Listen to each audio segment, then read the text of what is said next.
L'usine PSA Donlé-sous-Bois a livré sa dernière voiture. Le site n'a pas survécu au plan de restructuration du groupe Peugeot-Citroën. Selon la direction, sur les 3000 salariés, 2700 ont été reclassés. Un chiffre que contestent les syndicats, indiquant qu'un millier de personnes attendent encore de savoir quand et où ils vont pouvoir partir.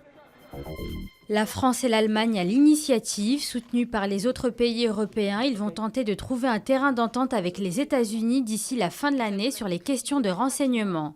Le scandale de l'espionnage américain ne cesse de prendre de l'ampleur. La dernière révélation en date provient du Guardian, qui affirme que la NSA avait mis sur écoute 35 dirigeants de la planète. François Hollande estime qu'il y a une évidente décélération du chômage en dépit des chiffres de septembre. Le nombre de demandeurs d'emploi sans activité bondit de 60 000 pour établir un nouveau record à 3,29 millions.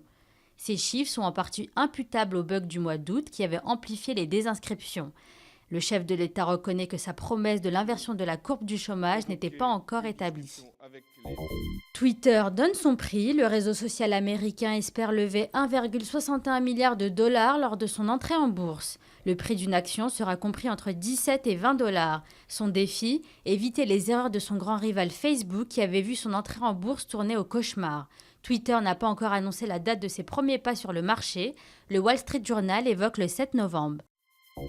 Désactiver une bombe, décrypter des codes secrets ou bien dénicher des micro-cachets, le temps d'une soirée au Winston Churchill War Room, vous devenez un apprenti espion. C'est dans ce lieu mythique que le Premier ministre a vécu pendant la Seconde Guerre mondiale. Depuis, le bunker a été transformé en musée. Après un entraînement intensif, du champagne est servi pour décompresser.